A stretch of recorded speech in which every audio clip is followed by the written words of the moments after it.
दोस्तों चलिए आज की वीडियो शुरू करते हैं।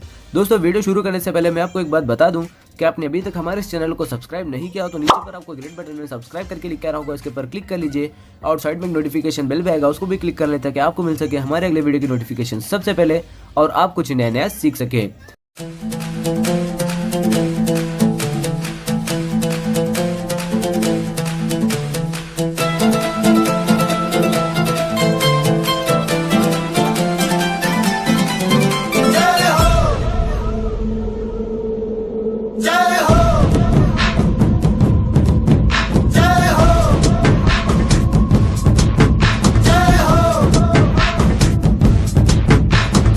आजा आजा जिंद शामी आने के तले, आजा जरी वाले नीले आसमाने के तले। जय हो जय हो। आजा आजा जिंद शामी आने के तले, आजा जरी वाले नीले आसमाने के तले। जय हो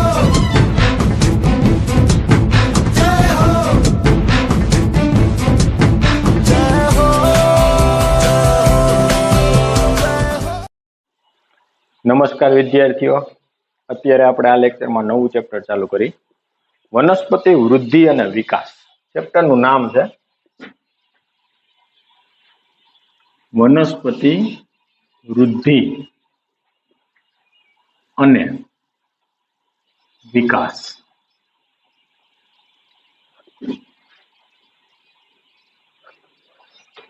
તો ભાઈ વનસ્પતિ વૃદ્ધિ અને વિકાસ એટલે તો આપણે આગળના ચેપ્ટરમાં જોયું કે ભાઈ વનસ્પતિની અંદર છે પાંચમું ચેપ્ટર ને છઠ્ઠું ચેપ્ટરની આપણે વાત કરી, એમાં આપણે એમ જોયું હતું કે ભાઈ વનસ્પતિનું બીજ આપણે જમીનમાં વાવીએ એટલે એમાંથી મુખ્ય ધરીનો ભાગ ઉત્પન્ન થાય। ધરીનો જે ભાગ જમીનની બહાર નીકળે એને આપણે પ્રરોહ કહી, જે ભાગ જમીનની અંદર હોય એને આપણે મૂળ કહી, મૂળમાંથી મૂળ તંત્રનું નિર્માણ થાય, પ્રરોહમાંથી પ્રરોતંત્રનું નિર્માણ થાય। તો અહીંયા વનસ્પતિની અંદર સપુષ્પી વનસ્પતિમાં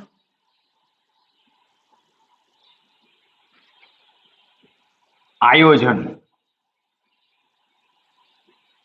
જોવા મળે। કારણ કે સપુષ્પી શબ્દ આપણે એટલા માટે લીધો કે એમાં આપણે એમ કહી શકીએ કે ભાઈ પુષ્પનું નિર્માણ થાય, પુષ્પમાંથી ફળનું નિર્માણ થાય, ફળમાંથી બીજનું નિર્માણ થાય। તો વનસ્પતિની અંદર આ બધા વૃદ્ધિ અને વિકાસ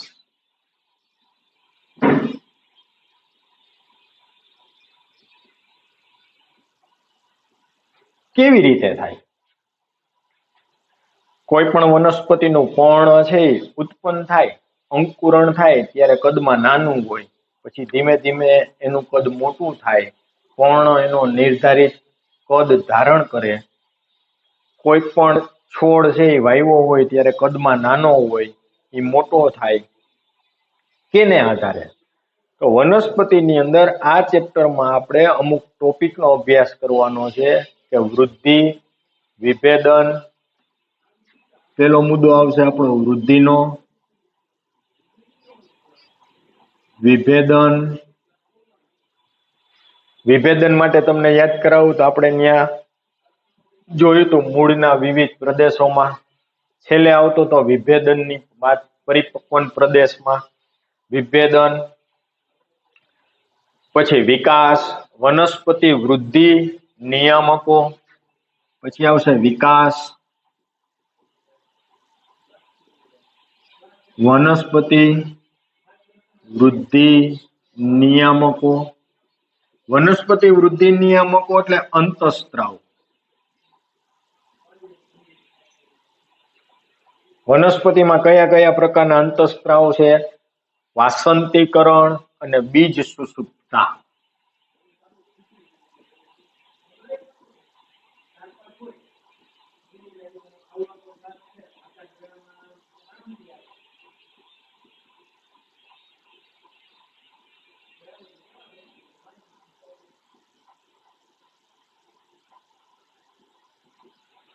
વનસ્પતિની અંદર બીજ સુષુપ્તતા, આટલા ટોપિકનો છોકરાઓ આપણે આ ચેપ્ટરમાં અભ્યાસ કરવાનો છે।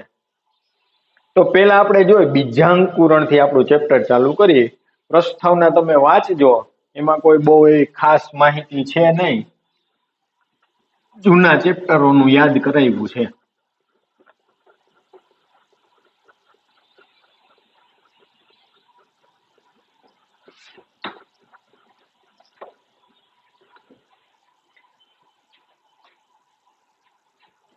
બીજાંકુરણ.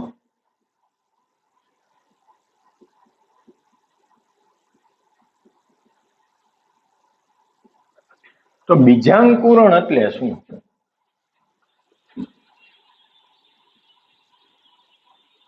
બીજને જમીનમાં વાવવાથી માંડી તેમાંથી તરુણ રોપાના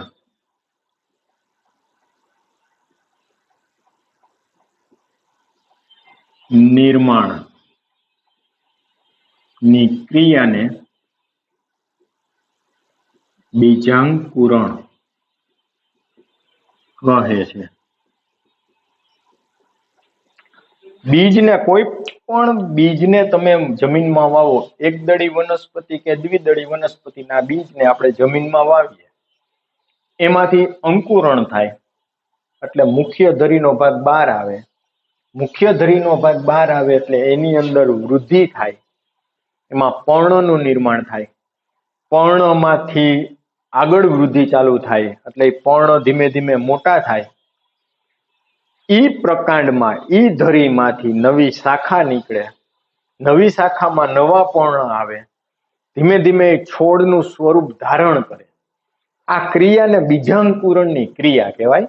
આપણને ટેક્સ્ટમાં એના સ્ટેપ બાય સ્ટેપ, હું જેમ બોલ્યો એમ આપણને આકૃતિ ડ્રો કરીને આપી છે. એ કોઈ એટલી અગત્યની આકૃતિ છે ને, એ તો તમે જુઓ એટલે આઈડિયા આવી જાય કે બીજમાંથી અંકુરણ થયું ને નાનો છોડ બન્યો, અને પછી ધીમે ધીમે એ મોટું થયું ને પર્ણની સંખ્યા વધી, નવી શાખાઓ નીકળી. એવી રીતના જમીનની અંદર મૂળ તંત્રની પણ વૃદ્ધિ થાય. આને બીજાંકુરણ કહેવાય. પણ આ પરિસ્થિતિ ક્યારે નિર્માણ પામે? જો બીજાંકુરણ માટે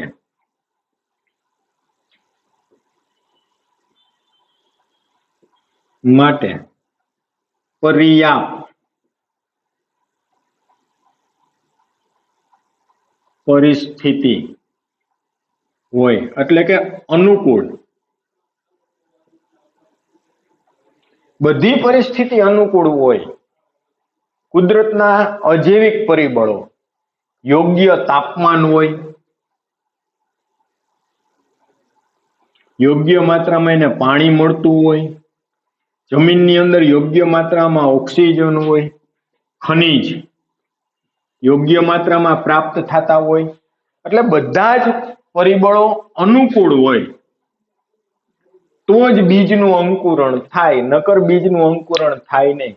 તમે કુંડામાં બીજને નાખ્યા, મગફળીના બીજ તમે કુંડામાં મૂકો, એને વાવો, પછી એ કુંડાની અંદર તમે પાણી યોગ્ય માત્રામાં આપો તો એમાંથી અંકુરણ થાય. પાણી વધી જાય તો બીજાંકુરણ થતું નથી. તો બીજાંકુરણ શું કામ ન થયું એને ડીપમાં તમે જોવા જાઓ તો જ્યારે તમે જે કાંઈ બીજનું વાવેતર કર્યું એ બીજની અંદર ભ્રૂણ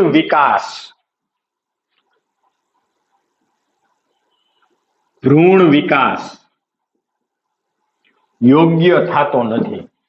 એના ભ્રૂણની વૃદ્ધિ યોગ્ય ન થાય તો પણ બીજાંકુરણ થવાની શક્યતા શું થાય? ઘટી જાય. અને વનસ્પતિની વાત કરીએ છીએ આપણે, તો વનસ્પતિમાં જે જગ્યાએ વૃદ્ધિ થતી હોય, જે જગ્યાએ વિકાસ થતો હોય, પછી તે પર્ણ હોય, પુષ્પ હોય કે ફળ હોય, ફળમાં આવેલા બીજ છે, નવી શાખા નીકળે, કોઈ પણ હોય, આ બધાના વૃદ્ધિ અને વિકાસ માટે ન્યા કોણ હોય? તો કે વર્ધમાન પેશી આવેલી હોય. આ વર્ધમાન પેશી ન્યા સતત નવા કોષો ઉત્પન્ન કરતી હોય.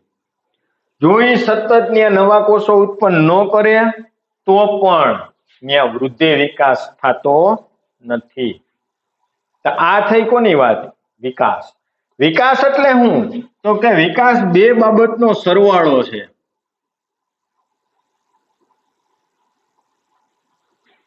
વિકાસ એટલે વૃદ્ધિ અને વિભેદન.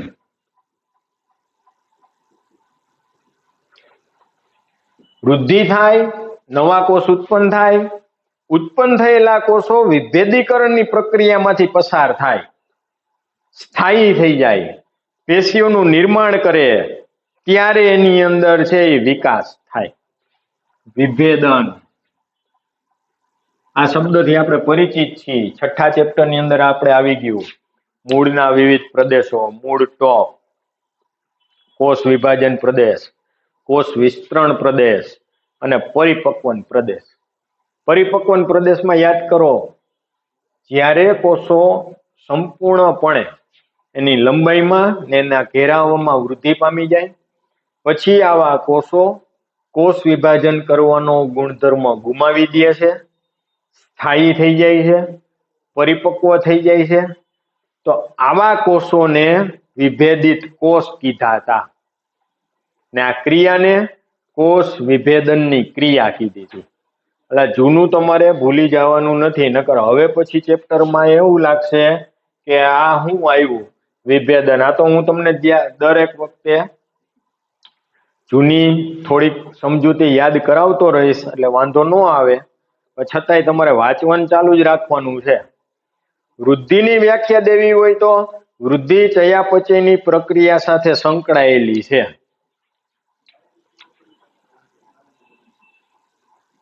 વૃદ્ધિ ચયાપચય ની ક્રિયા સાથે સંકળાયેલ છે. ચયાપચયની ક્રિયામાં છોકરાઓ બે ક્રિયા આવે, એક ચય અને બીજી અપચય. ચય ક્રિયા દરમિયાન વનસ્પતિએ કે કોઈ પણ પ્રાણીએ જે કાંઈ ખોરાક બનાવ્યો તે ખોરાકનું મેક્સિમમ શું થઈ જાય? પાચન થાય, વધુમાં વધુ પાચન થાય, એટલે એમાંથી વધુ માત્રામાં શક્તિ મુક્ત થાય. અપચય ક્રિયા દરમિયાન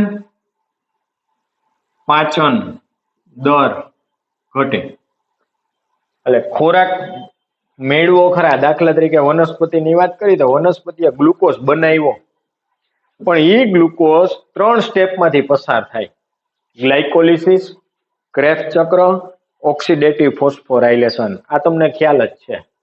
ત્રણેય 38 એટીપી બને. જો ચય ક્રિયાનું પ્રમાણ યોગ્ય હોય તો 38 એટીપી બનશે, પણ જો ચય ક્રિયા ધીમી થાય છે, એની જગ્યાએ અપચય ક્રિયાનો દર વધી ગયો, તો ત્યાં 38 એટીપી બનશે ને એના કરતા કેટલા બનશે? ઓછી માત્રામાં બનશે. એટીપી ઓછા બનશે, વનસ્પતિને પોતાની દેહધાર્મિક ક્રિયા કરવા માટે શક્તિ ઘટશે. શક્તિ ઓછી મળશે તો વર્ધમાન પેશી નો કોષ વિભાજનનો દર કેવો આવશે? નીચો આવશે. કોષ વિભાજનનો દર નીચો આવે છોકરાઓ, એટલે વૃદ્ધિ અને વિકાસની ક્રિયામાં શું આવે? ખલેલ આવે. રેડી? આમ અહીંયા મુદ્દો પૂરો થાય વૃદ્ધિનો. આ બધા નાના નાના ટોપિક છે, આપણે વૃદ્ધિનો મુદ્દો લઈ લીધો પેલો. હવે આગળ વધી વૃદ્ધિનું માપન. વનસ્પતિ વૃદ્ધિ સામાન્ય રીતે અપરિમિત છે, એક મુદ્દો એ છે. પછી વૃદ્ધિ માપન આપણે કાઢી નાખીશું.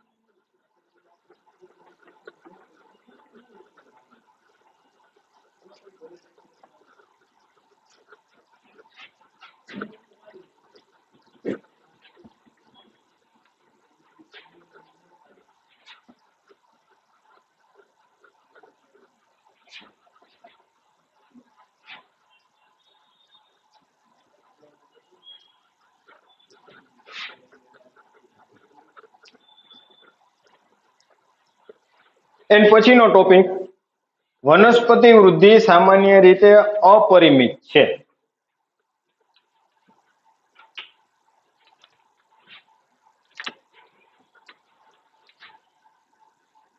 વનસ્પતિ વૃદ્ધિ સામાન્ય રીતે અપરિમિત છે.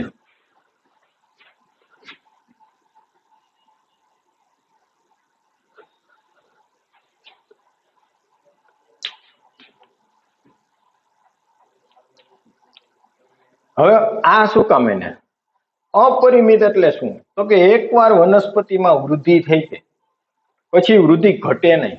દાખલા તરીકે હું તમને કહું કે એક વૃક્ષ છે, વૃક્ષની હાઈટ વધી ગયા પછી ઓછી થાય? ન થાય. આપણી અંદર એ વૃદ્ધિ અપરિમિત છે. એક દ્રષ્ટિએ, કઈ હાઈટની દ્રષ્ટિએ આપણી એકવાર હાઈટ વધી જાય પછી ઓછી થાય? ન થાય. તો કે આપણી ઊંચાઈ છે એ અપરિમિત છે, પણ એની સામે વજન ઘટે હોય, ઘટ્યા પછી વધે હોય, વધ્યા પછી ઘટે હોય, એવું થાય આપણા જ જીવનકાળ દરમિયાન. વનસ્પતિમાં એવું થતું નથી. વનસ્પતિની અંદર વૃદ્ધિ એકવાર થઈ ગઈ પછી ઘટે નહીં. એટલે વનસ્પતિમાં વૃદ્ધિ અપરિમિત કહેવાય. વનસ્પતિમાં સતત જે જગ્યાએ વૃદ્ધિ થતી હોય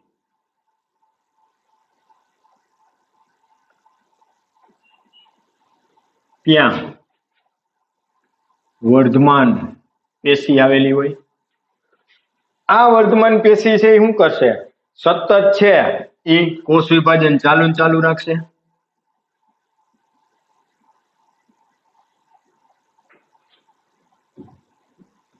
વનસ્પતિમાં સતત કોષ વિભાજન ચાલુ રહે એટલે છોકરાઓ ન્યા શું થાય? તો કે એના અંગોનું નિર્માણ થાય, નવા પર્ણ ઉત્પન્ન થાય, નવી શાખા આવે, પુષ્પકલિકા,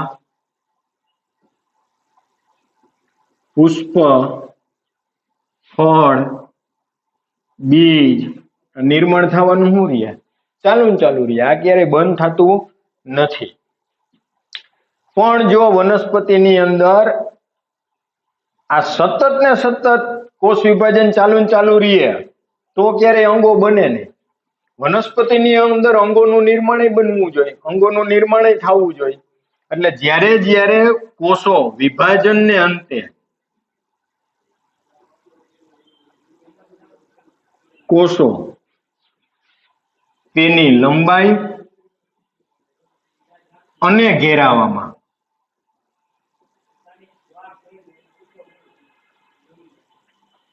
વૃદ્ધિ પામે ત્યારબાદ તેઓ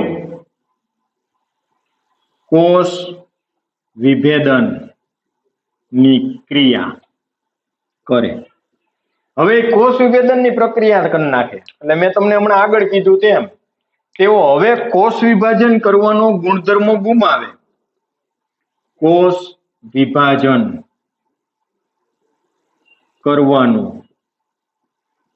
ગુણધર્મ ગુમાવે. જે કોષો કોષ વિભાજન કરવાનો ગુણધર્મ ગુમાવી દે આવા બધાય કોષો છે તે સ્થાયી થઈ જાય.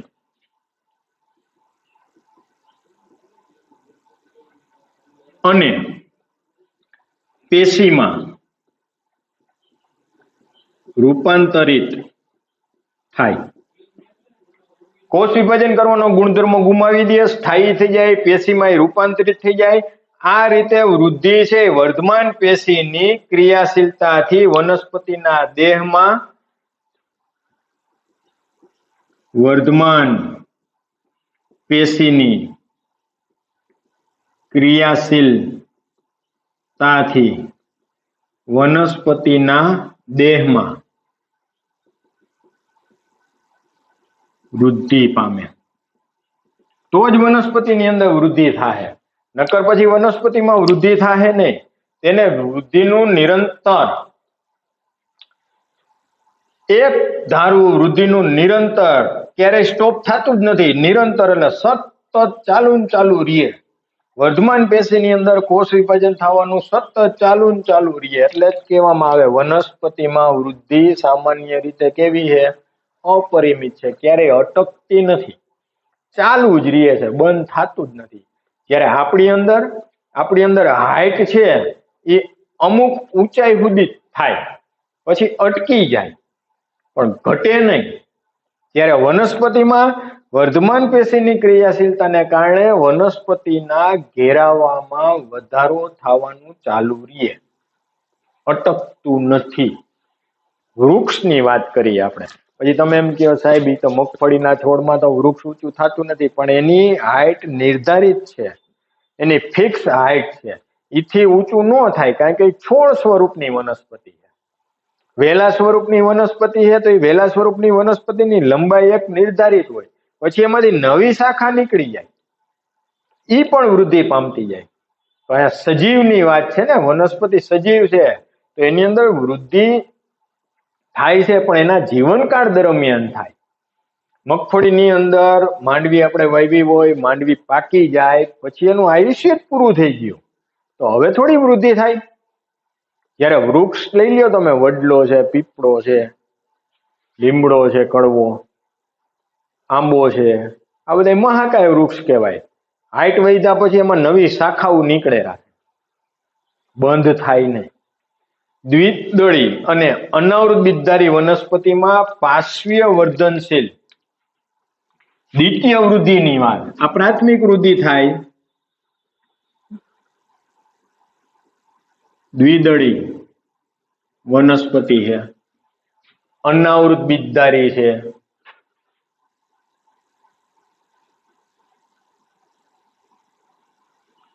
છઠ્ઠા પાઠમાં આપણે જોયું હતું દ્વિતીય વૃદ્ધિ. તો દ્વિદળી વનસ્પતિ છે, અનાવૃત બીજધારી વનસ્પતિ છે, આ બધાની અંદર પાર્શ્વીય વર્ધનશીલ પેશી છે, પુલ્ય એધા છે. પાર્શ્વીય વર્ધનશીલ પેશી, પુલ્ય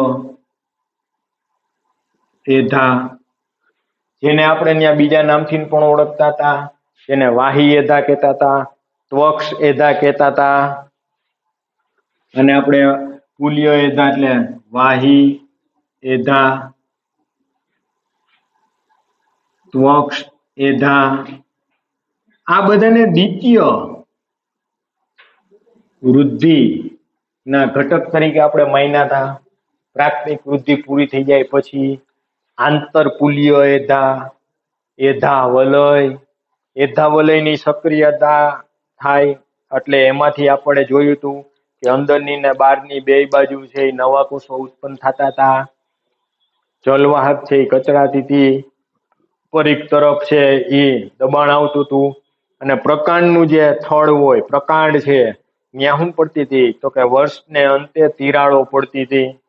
એમાં આપણને બે પ્રકારના વલય જોવા મળતા હતા, છેદ લઈ ત્યારે ઘેરું ને આછું. આમ આ થાય વૃદ્ધિ, એટલે અપરિમિત વૃદ્ધિ, સતત વૃદ્ધિ થવાનું ચાલુ જ રહે, ક્યારે અટકે નહીં. રેડી? એના પછી આવે છોકરાઓ વૃદ્ધિનું માપન. આના માટે, આ મુદ્દા માટે તમને ટેક્સ્ટની અંદર આકૃતિ દોરીને દીધી છે કે પ્રરોહાગ્ર અને મૂળાગ્ર ના ભાગે વર્ધમાન પેશી આવેલી હોય, જે પ્રાથમિક વૃદ્ધિ કરે છે, અને પછી એમાં દ્વિતીય વૃદ્ધિ એટલે કે પાર્શ્વીય વર્ધનશીલ પેશી, પુલ્ય એધા, ત્વક્ષ એધા, પછી એધા વલય, આંતરપુલ્ય એધા કેવી રીતે નિર્માણ પામે એનું શોર્ટમાં એક આકૃતિ દોરીને આપી છે. જોકે એના કરતા સારી રીતે આપણે છઠ્ઠા ચેપ્ટરમાં આ ટોપિક આપણે જોઈ ગયા હતા. હવે આવે વૃદ્ધિનું માપન.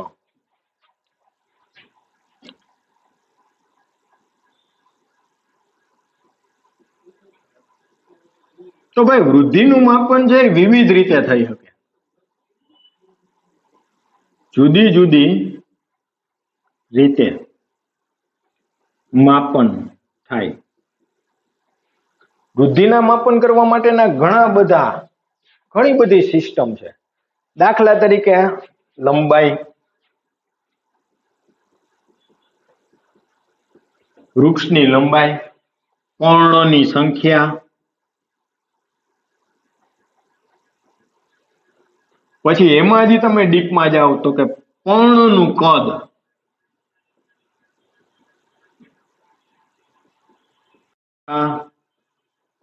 શાખાની લંબાઈ, નવા ઉત્પન્ન થતા મૂળ, ઘણી બધી રીત છે. આને જુદી જુદી પદ્ધતિથી માપી શકાય. દાખલા તરીકે લંબાઈ માપવી હોય તો એના માટે માપપટ્ટી નો ઉપયોગ થાય. પર્ણની સંખ્યા તો કે ગાણિતિક રીતે થાય.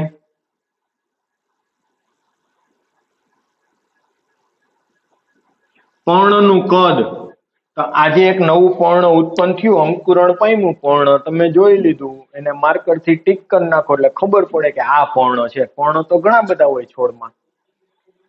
એક અઠવાડિયા પછી તમે સાપેક્ષ વૃદ્ધિની માપન કરી શકો. એક વીક પહેલા જ્યારે આ પર્ણ ઉત્પન્ન થયું હતું ત્યારે એનું લંબાઈ કેવડી હતી, તો કે ભાઈ 2 ઇંચની હતી. એક અઠવાડિયા પછી એ પર્ણની લંબાઈ કેટલી થઈ, તો ભાઈ 4 ઇંચ થઈ, 5 ઇંચ થઈ. જ્યારે પર્ણ અંકુરણ પામ્યું ત્યારે પર્ણનું ક્ષેત્રફળ કેટલું હતું, એક વીક પછી પર્ણ મોટું થયું તો હવે એનું ક્ષેત્રફળ કેટલું છે. આમ અસંખ્ય રીત છે માપવાની, તમે તમારી રીતે માપી શકો. પણ અહીંયા વજન, જો હજી ભૂલાઈ ગયું, વજન કેટલું છે, શુષ્ક વજન, ઘણું બધું છે. ઘણી બધી રીતે વૃદ્ધિ માપી શકાય. તમને એવા પ્રશ્ન થાય, સાહેબ હવે વજન કેમ કરવું, કે હું મૂળ સહિત છોડને વજન કરવાનો?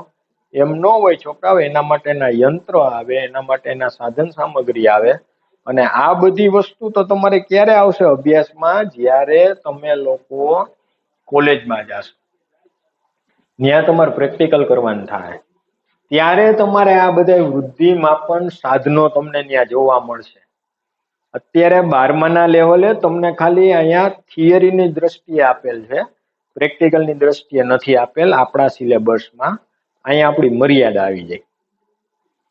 અહીંયા 2 સર્વે વૈજ્ઞાનિકોએ આપણને આપ્યા છે કે મકાઈના મૂળાગ્રના ભાગમાં આવેલી વર્ધમાન પેશીનો એક કોષ, મકાઈના મૂળાગ્રમાં આવેલ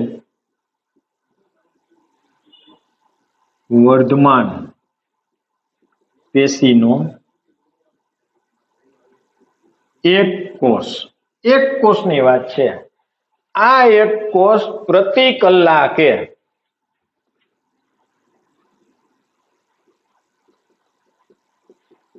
17,500 કેટલા 17,500 કે તેના કરતા વધારે નવા કોષ ઉત્પન્ન કરે.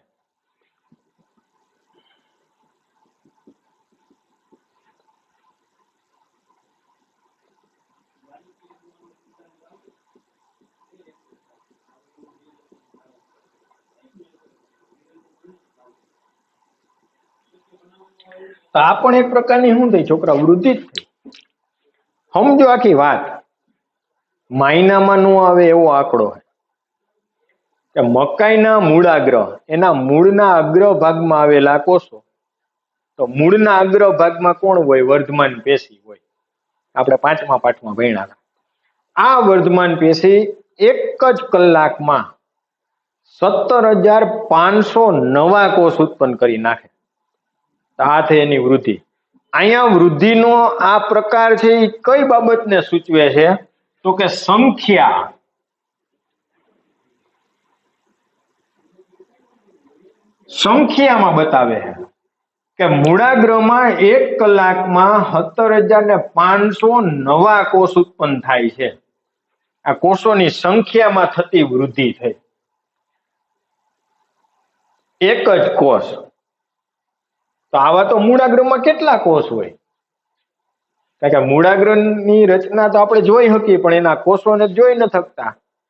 તો મકાઈનો એક છોડ તમે આખે આખો ઉપાડજો, એમાં દરેક મૂળના અગ્રભાગ છે એ શું થયો, ગુચ્છો હોય ને, તંતુમય મૂળ તંત્ર હોય. તો જેટલા ભાગ છે આવી રીતના આમ મૂળ આવેલા, તો આ માની લ્યો 5 મૂળ છે તો 5 થયા મૂળાગ્ર.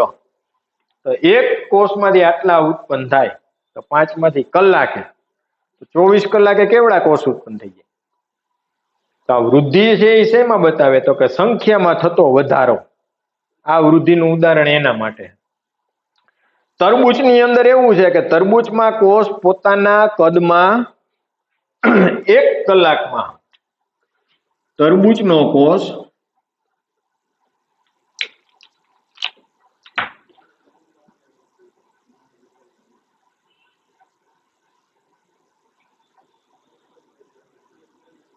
પોતાના કદમાં વધારો કરે, પોતાનું કદ વધારે છે. કેટલું? 3.5 લાખ ગણો વધારો કરી શકે. કેટલો?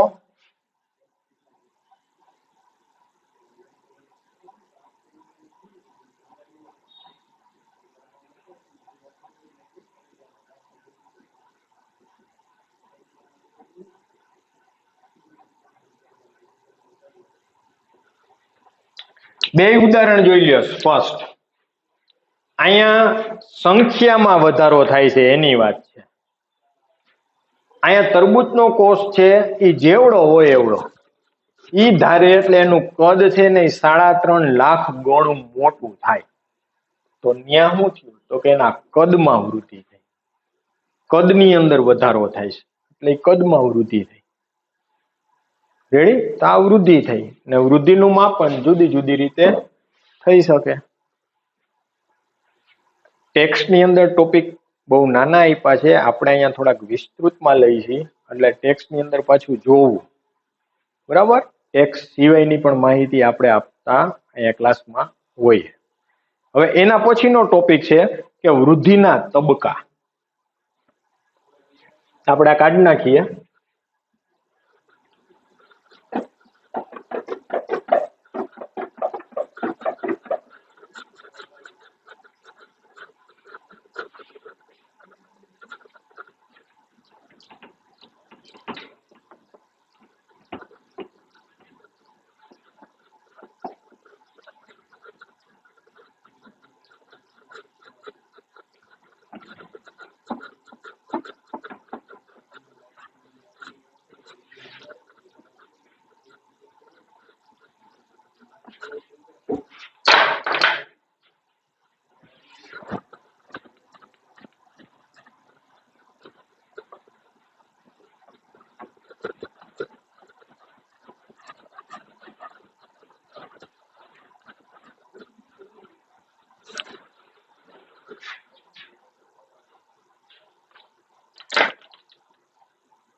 વૃદ્ધિના તબક્કાઓ.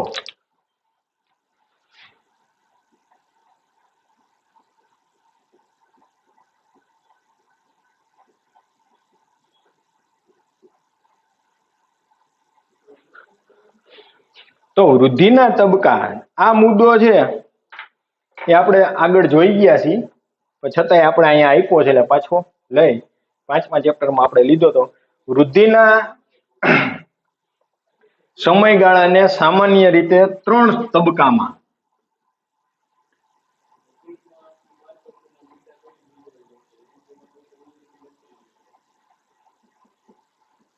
વિભાજિત કરવામાં આવ્યા. વર્ધમાન તબક્કો, વિસ્તરણ તબક્કો અને પરિપક્વન તબક્કો.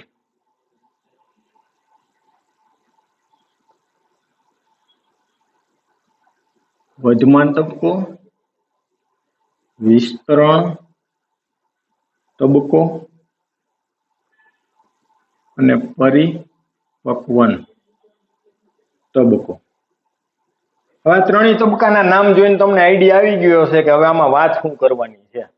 આપણે આગળ લીધું તો ઈ જ છે, નવીન કાંઈ છે નહીં.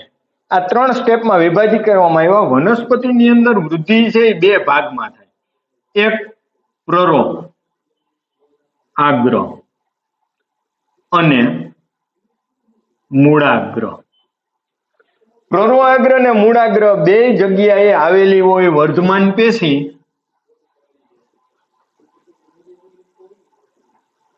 વર્ધમાન પેશીની અંદર જ્યારે કોષ વિભાજનની ક્રિયા થાય ત્યારે પહેલો તબક્કો કયો આવે? વર્ધમાન તબક્કો. આ તબક્કા દરમિયાન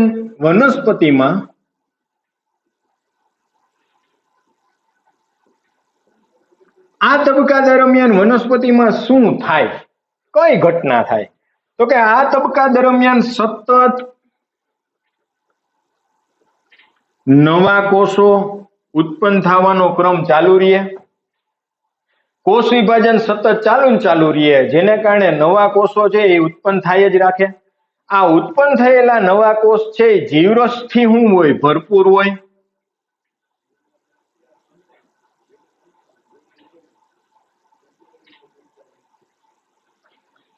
આ બધા જ મુદ્દા આપણા જૂના હતા એ જ. ભરપૂર હોય, મોટું ને સ્પષ્ટ એના કોષ કેન્દ્ર હોય. કોષ કેન્દ્ર મોટું અને સ્પષ્ટ આવેલું હોય.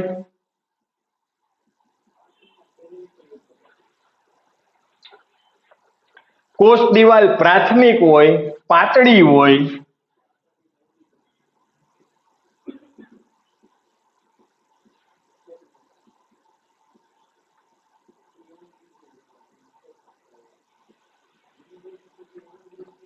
અને સાથે સાથે એની અંદર સેલ્યુલોઝની માત્રા શું હોય? વધુ હોય.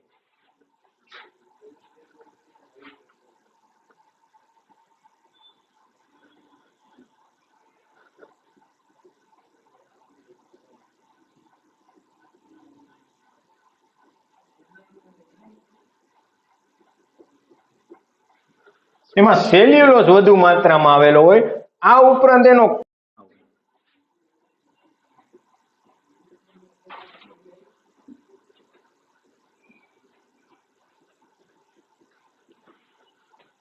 તો આ મુદ્દા થયા એ કોના થયા? તો કે વર્ધમાન તબક્કાના થયા. બીજું સ્ટેપ આવતું હતું છોકરા વિસ્તરણ પ્રદેશ.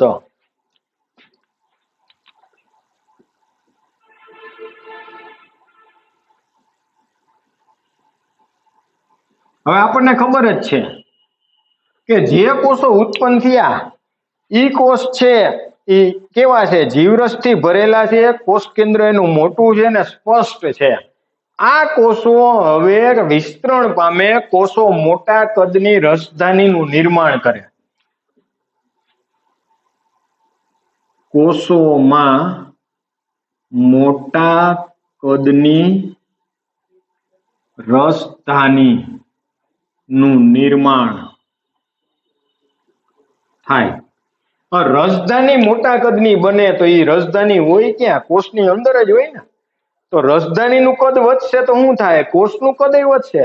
કોષનું વિસ્તરણ થાય અને નવી કોષ દિવાલનું શું થાય? નિર્માણ થાય.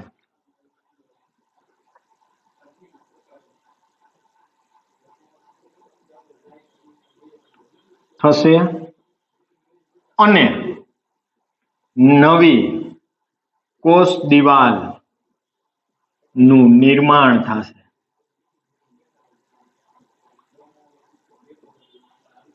હવે ત્રીજો તબક્કો કયો આવશે છોકરાઓ? પરિપક્વન તબક્કો. તો આ બે તબક્કાની અંદર આપણે જોયું તો કે અહીંયા કોષો બન્યા. વિસ્તરણ તબક્કામાં જોયું કે કોષો જે નાના હતા એ મોટા થયા. એની અંદર રસધાનીનું કદ મોટું થયું એટલે કોષનું શું થઈ ગયું? વિસ્તરણ થઈ ગયું. અને જે પ્રાથમિક કોષ દિવાલ હતી હવે એ કેવી થઈ ગઈ? તો કે નવી નિર્માણ પામી ગઈ. પરિપક્વન તબક્કામાં એમાં અંતિમ કદ એનું પ્રાપ્ત થઈ જાય. ફિક્સ કદ આવી જાય. હવે આકાર, રચના, કાર્યની દ્રષ્ટિએ સ્થાયી થઈ જાય. કોષ દિવાલ હતી એના કરતા વધુ જાડી થઈ જાય અને મહત્તમ જીવરસ ધરાવે. એટલે અંતિમ કદ પ્રાપ્ત કરે. અંતિમ કદ પ્રાપ્ત કરે. ફિક્સ. હવે એના કદમાં, આકારમાં, એની રચનામાં કોઈ ફેરફાર થશે નહીં. ફિક્સ થઈ જાય. કોષ દિવાલ હતી એના કરતા વધુ જાડી થઈ જાય.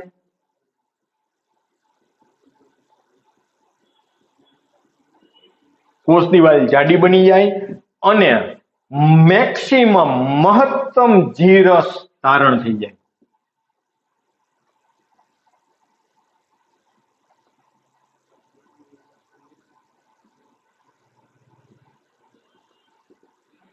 તો આ થાય વૃદ્ધિના 3 સ્ટેપ. દરેક વનસ્પતિની અંદર આ 3 તબક્કામાં વૃદ્ધિ થાય. આના વિશે વધુ ડીપમાં આપણે 6થા ચેપ્ટરમાં જોઈ ગયા હતા. મૂળની અંદર આપણે વૃદ્ધિના તબક્કા જોયા હતા. ઈ જ છે અહીંયા ને આપણે એક વધારાનું આવતું હતું મૂળ ટોપ. અહીંયા મૂળ ટોપ વાળી વાત નથી, બાકી કોમન જ છે. હવે આજના હોમવર્કમાં તમારે વૃદ્ધિ, બીજો મુદ્દો વનસ્પતિ વૃદ્ધિ સામાન્ય રીતે અપરિમિત છે. ત્રીજો મુદ્દો વૃદ્ધિના તબક્કા. એટલે આ 3 મુદ્દા હોમવર્કમાં 2 વાર લખવાના છે. વૃદ્ધિના તબક્કા, વૃદ્ધિનું માપન, વૃદ્ધિ વનસ્પતિમાં સામાન્ય રીતે અપરિમિત છે અને વૃદ્ધિ ખાલી. એટલે 4 ટોપિક થાય. નાના નાના ટોપિક છે. લેક્ચર વ્યવસ્થિત જોજો અને પછી હોમવર્ક કરજો. એ પહેલા એક ટોપિક તમારે જોતો જવાનો છે અને ટેક્સ્ટમાંથી તૈયાર કરતો જવાનો છે, જેથી કરીને તમારે એ મુદ્દામાં કોઈ પણ પ્રકારના પ્રશ્ન ઉત્પન્ન થાય નહીં. રેડી? અહીંયા આપણે અટકીએ. આવતા લેક્ચરમાં આપણે આગળ વધશું.